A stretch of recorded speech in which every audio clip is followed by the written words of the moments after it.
So with the tomb being out for a few days at the point of recording this video, I think it's fair to say that the map has been pretty controversial, with some having an absolute blast with it, and others saying it's absolutely awful, with some of them claiming it's one of, if not the worst map we've ever received. But honestly, there's some aspects of it that are legitimately the best in the entire game of Black Ops 6, while others are just downright objectively disappointing. And so today, I want to hop into Black Ops 6 Zombies' second DLC map, the Tomb, to see if it's really as bad as people say. Let's get started off with the good. So first off, the thing that pretty much everyone can agree on here is that the visuals here are the best we've had in years. The dig site, the catacombs, the ruins beneath the surface, and of course, the dark ether. Just booting into this map, it managed to perfectly capture the feeling of a zombies map. And it honestly reminds me of something we may have seen back in the day during the days of like Black Ops 1. Aesthetically, it feels a lot like something like Shangri-La. This map just looks phenomenal. In my opinion, it's the most aesthetically pleasing map we've got here in Black Ops 6. Real quick, while I do love how the dark ether looks, I don't know why the skybox is so low resolution. Like, it is clearly lower quality than it should be. I'm hoping this kind of gets patched in because it does look a little bit weird. But other than that, it looks great. And you know what, while we're on the topic of visuals, another huge step up from the maps that came before it is actually how something like the armored zombies are handled. These finally now fit the vibe and aesthetic of the map that they're actually on. You know how like on Citadel, rather than having like a knight, or even something like the Templar zombies we last saw on Origins, that would have been armored and also fit that aesthetic, we instead just had the normal mil-spec armor bullshit. But thankfully, this problem has been resolved and is not here at all. The armored zombies here are spec'd out in ancient armor, and it fits the map perfectly. And so now when I see an armored zombie in this map, rather than just being like, ugh, I look at it and I genuinely find myself pleased. I'm like, yes, this looks sick. And then just as a side note, pretty much all the zombie models on this map look incredible. They're some of the best we've had in a long time. And the next thing is that we just normally would not get a map like this for a long time. As of right now, we've just had a map in December and we've already got another one in January. And regardless of the scale of it, the fact that we've got more content already, it's just awesome to see. And next is that area-specific music is kind of back. Now, this one is a huge one for me personally. One of my favorite aspects of old Zombies were the area-specific music tracks. You'd probably recognize most of them from maps like Mob of the Dead, Buried, Origins, Shadows, and so on. And these were specific music tracks tied to certain areas when you enter them. And we finally have a slight step back into that direction here with the return of one of them from Origins. Once you first enter that end of the cave where there's the portal to the dark ether, it actually starts playing one of Origins' most iconic tracks, which would originally play in Origins when you would leave the spawn and be met with giant walking robots and fighter planes shooting in the sky, the giant fucking whole thing, whatever the giant thing. And that alone is ingrained into your head, and it helps make that moment of leaving the spawn feel so much more grand than it would have been otherwise. And having this play every time in this area, it feels like Zombies. I love that. This is just at least a step back in that direction, and I just want nothing more than to have them fully return within the maps coming later down the line.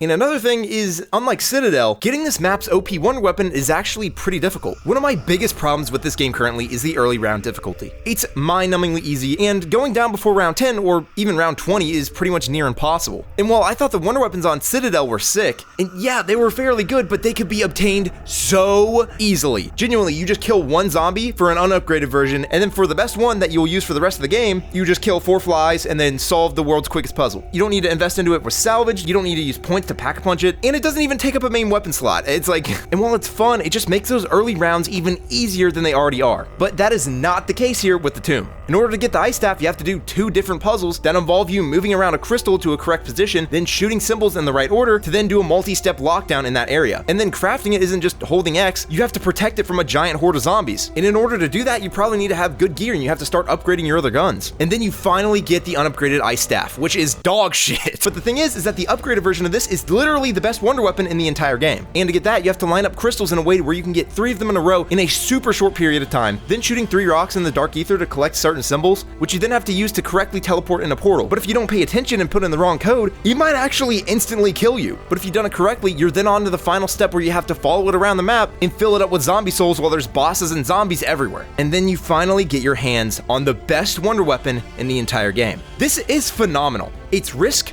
versus reward. A hard, somewhat long, in-depth quest that requires knowledge, in-game skill, and a bit of brain power, and boom, you get rewarded super nice. This takes a while, and it actually helps make those early rounds a lot more interesting. You know, if you learn the game and get a free Aether tool and a pack crystal for it, the easier it is. It rewards you for actually thinking and getting good at the game. So yeah, genuinely, the ice staff and its quest in this map is fantastic. And next up is the side Easter eggs. Now this doesn't go for all of them, but there are a handful that are actually pretty nice, that also fit really well into the flow of the map. How they work is that they kind of require something that you can get from somewhere else by doing a different side Easter egg, with the best example being the rocks in the Dark Aether that you can shoot to get a free pack crystal, as well as a free cryo freeze for your gun, which you can then use on the waterfalls to freeze them and complete that side Easter egg to get you a free Aether tool for your gun. You see what I mean? They kind of flow into each other. But the best by far though is golden armor. This is great, and every map truly needs a unique side Easter egg like this that genuinely changes the way that the game plays. It's actually super hard and genuinely had me struggling at first, and it had me kind of strategizing with my squad trying to figure out how do we even tackle this. Maybe I should switch up my specialist, or maybe I should use a gobblegum. And actually having to use my brain again in zombies just feels really good. You can't just hop in here and pop a couple of score streaks as they're disabled. You actually have to be good at the game. Start this shit.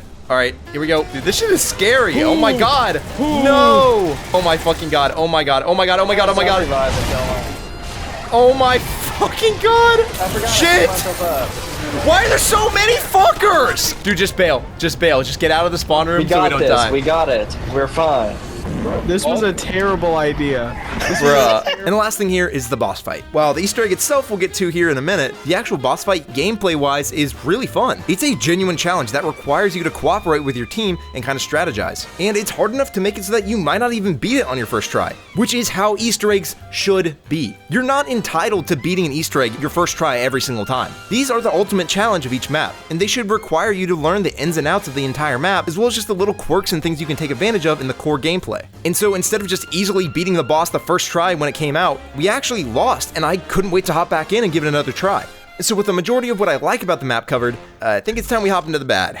So first up, the Easter egg. And so this is exactly what I feared when I heard this map was quote-unquote inspired by Liberty Falls. It's incredibly short. It's just you get the wonder weapon, you upgrade it, and then you do 4 little lockdowns and boom, it's a boss fight. It feels like the second you start the Easter egg, it's already over, which makes me not even really want to start doing it in the first place. And the actual boss itself, much like Liberty Falls, is incredibly disappointing. With all this incredible Dark Aether world of mystical bullshit, we just end up fighting the Sentinel artifact. Yeah, you know, it's not the biggest deal in the world, but just fighting an object over literally anything else is just kind of underwhelming. But my main issue here with the Easter egg is that I just cannot stand how half of the modern zombies Easter eggs are just get the wonder weapon, whereas in the past it was mostly just a step of the Easter egg, not the entire thing. Think something like 𝘾𝙤𝙤𝙢𝙪𝙾. A majority of that Easter egg is just logical puzzle solving stuff, as well as being good at zombies to be able to deal with them while you're solving the puzzles. And then at the very end, you need the wonder weapon for one small little step. And honestly, in my opinion, I'd much rather have the wonder weapons not be required for the Easter egg at all, and just instead have them be nice for certain steps, but not required so that the actual egg itself can have more content and substance. Think about like 𝘾𝙤𝙢𝙢𝙀. The ray gun Mark III is completely optional and is not needed for that Easter egg whatsoever. All it does is help make steps easier, but it's in no way required or even part of the quest at all.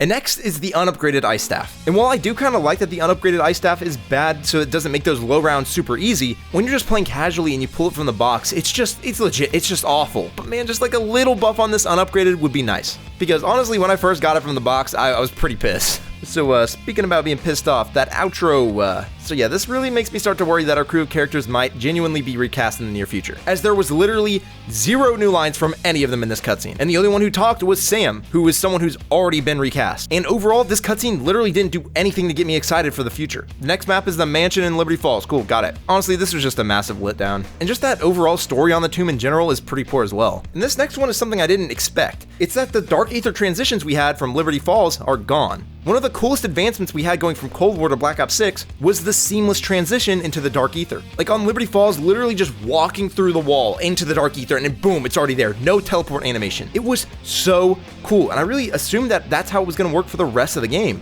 But no, we just took a step back here for some reason. And this next one really stings. There's no intro cutscene. So yeah, this sucks. Especially with them setting the precedent with the map that they were quote-unquote inspired by, Liberty Falls, yet a beautiful map that's actually integral to the story with our brand new cast of characters got nothing. And it makes me wonder, will we even have more intro cutscenes for the other maps in the rest of this game? Is it going to be another Black Ops 4 or even Vanguard situation where we start off with these amazing cutscenes just to get kind of nothing later on? You know, if so, it'd really suck, but I could also just see this being a temporary issue as a part of the ongoing actor strike, making recording lines for it just not a possibility. But honestly, who knows? But I'll tell you what I do know, depth perception sucks doo-doo balls. Death Perception is one of the worst perks we've ever had in Zombies. I had a lot of hope for this one, as I was actually a Death Perception enjoyer back in Cold War. The base ability of this perk is literally an accessibility setting that has been in the game since launch. The augments for increasing the radius and the minimap sweep are pretty much worthless, as I just stated, the main ability itself is literally an accessibility setting, and the swipe speed for someone like me who doesn't even play with the minimap on is literally useless. Treasure Hunter might be okay, but I personally saw no noticeable difference when using this in-game. Death Stare I think is the best because it gives you a chance to kill an enemy by using its elemental weakness,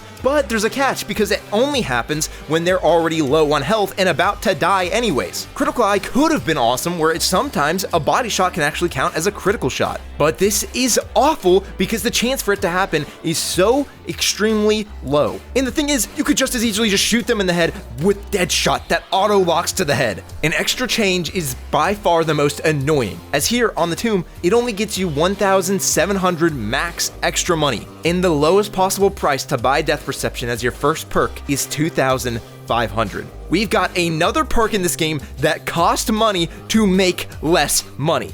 Fantastic work, Treyarch. Yeah, we gotta fix this shit. This thing's straight asinine. And this next one is one that I think we can all agree on. The special zombies. So as touched on in the last video, yes, having mimics back again is incredibly boring. And before you say anything, no, it's not because I'm a dumbass. Oh, what the shit? Oh, never mind. I saw a fucking pack 3 crystal and my dumbass. It's a mimic, bro. It was a mimic. Dude, I was hyped. I was like, yo! I was like, it's just fucking pack 3 crystal chilling here, boys. We're good. But their main problem here is that we have both mimics and amalgams, and they both can grab you. And this results in unfair damage and downs, and potentially run-ending glitches. These grab attacks are absolutely horribly designed, as they can grab and pull you through an entire horde of zombies. The zombies themselves can damage you while that's happening, and there is no way to avoid it or escape it, unlike Citadel. And so here's the reason it works on something like the Panzer. It's because it can't actually grab you through a horde of zombies, with it instead grabbing an actual zombie. And this rewards smart players who can actually maneuver around and trick it into grabbing one. The zombies themselves don't actually still hurt you during the grab animation, and if you do get grabbed, you can escape it by shooting the red part of his arm. This is fun because it actually rewards you for getting good. A difficult enemy made easier by learning how to outsmart it, whereas there's literally none of that here with these reused bullshit grab attack enemies. They can just grab you through an entire horde of zombies, you will take damage no matter what if you're grabbed by them, as well as about a 10% chance you'll just get stuck under the map. One gobblegum right machine on this map? There's one right here. There's one right here. It feels like it. Jesus. Okay. Oh, what the fuck? Did you just get stuck under the map? I'm glitched out. No way. I'm glitched out. Oh my fucking god. I'm glitched out, guys. I'm under the map. Wait, did you get out? I'm under the map. Oh my fucking god. And so also another thing here. Why are there so many of these? Why is it that it's like round 30 something and I'm getting like 5 to 6 mimics, 3 to 4 doppelgast, and 2 amalgams on the same round? But didn't we already nerf the enemy spam? I thought we already solved this. But it looks like the caps placed on these enemies was done on a per enemy basis, not as a whole. So now we're back to where we started at launch, where you're just getting swarmed with fucking enemies everywhere. Thankfully, they aren't as annoying as manglers, but man, it's just the enemy spam is back again. It's just frustrating. And a byproduct that makes it even worse is that due to all these enemies, they're dropping score streaks like crazy, which just makes that score streak meta even easier than it already was. And one last thing, having this vermin round again, I cannot stand it. It's the only map in this game to share the exact same special round as another, with this and Liberty Falls being the exact same. At least with Citadel, there was a mix of flies and spiders, which made it mechanically play different. This right here is genuinely just lazy and boring. And next is just missed potential, where it doesn't feel like they went all in on some things. With this being hyped up as an Origins spiritual successor or inspired map, a lot of people were hoping we would get to see the Origins Pack-a-Punch or even that Origins mystery box again, as it's the perfect opportunity to bring something like that back. But yeah, we saw none of that. It's just the normal ones. And it's little things like this that help set maps apart from each other. And while we're on the topic, some other things is that, like, man, why do we have these military ammo boxes in the Dark Aether? It's like, dude, everything looks so otherworldly and interesting, and there's just like a military ammo box. It's like, it just doesn't fit at all. As well as this map having the Sentinel artifact in the Dark Aether, it would have been the perfect opportunity to bring back something like the Blightfather from Black Ops 4 Zombies. This would have been an enemy they could have reused rather than the Mimic, which no one likes. This would have been something cool that would have been perfect for the map. And lastly, on the front of missed potential, the map is pretty small. I mean, this isn't necessarily a bad thing on paper. Hell, some of the community's favorite maps of all time, like Kino and Derice, they're pretty small. But the thing is here, take something like the quick revive area for example. It looks so cool, but it has almost no reason for you to ever venture over there. Legitimately, when I'm playing the map, I pretty much use everything other than this. But even just like a little offshoot behind it or underneath it or something, and then slap like the Wonder Fizz in there, and then boom, it makes that quick revive area as well as the brand new part of the map feel like they have a reason to exist, you know, rather than just feeling like wasted space. And so now that we've covered both the good and the bad, here's my overall thoughts on the tomb. I feel like I'm about to get crucified for this, but guys, just hear me out. This map is literally just a better Liberty Falls. It's not that bad. And if I'm being honest, it might be my second favorite map in the entire game. Now here's the thing, it being one of my favorites does not mean that it's higher quality than the others. Citadel, for example, has far more quality content, and in my opinion, is an objectively better map, and that is the direction, along with Terminus, that the maps in the future should strive to be like. But damn, this map just feels like Zombies. It's something about those visuals, the music, the zombie models, the difficult yet rewarding Wonder Weapon quest, and the golden armor side Easter egg. It just all comes together to make something fun. But due to its odd shortcomings like enemy reuse, the small play space, the short Easter egg, and lacking or non-existent story content, it just makes it feel kind of like a custom Zombies map, which is both a good and a bad thing. Some of the gameplay in this map feels like it goes against some of Treyarch's current design philosophies with Black Ops 6. And that paired alongside some lackluster story content, it just makes the map feel like Treyarch didn't make it. It also just feels more like old Zombies gameplay wise, which I think is mainly due to that hard Wonder Weapon quest giving you something that's actually usable on those high rounds, making it to where you don't really have to use that Mangler injection strat if you don't want to. You could kind of just put a lot of time and effort, like we did back in the day, into strategizing in that early game and get rewarded for it, which is 100% the direction I think Zombies needs to go back in, and is exactly what I was saying back in my video on difficulty in modern Zombies. And so, in conclusion here, the tomb has some of the best and worst aspects of Black Ops 6 Zombies. But the thing is though, is that the map doesn't have to have an intro, it doesn't have to have an outro, it doesn't have to have a boss fight, a Wonder Weapon quest, or even an Easter egg at all to be good. I mean, look at Kino. It's a fan favorite considered one of the best maps ever made, and it's literally just a cool setting, a badass Wonder Weapon, great core gameplay, and it just feels like Zombies. And that's why this map's biggest crime isn't even the map itself, it's just that it's a modern Zombies map, meaning it's just brought down by the game's core issues and everything surrounding it. Genuinely, just throw this exact same map into something like Black Ops 1, Black Ops 2, or even Black Ops 3, and people would be all over it. So with that said, I'm giving this map a respectable 7.5 out of 10. Speaking objectively, I think it deserves this score. And while I think score-wise Citadel would deserve something higher, I think just in terms of my personal enjoyment and preference, the Tomb is currently my second favorite map in the entire game. It truly is exactly what I wished Liberty Falls was, and it's completely replaced that map for me here in Black Ops 6 Zombies as my go-to for just a quick, simple, fun game of zombies.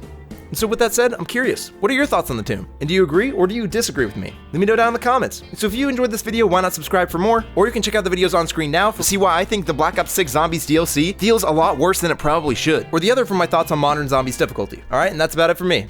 See ya.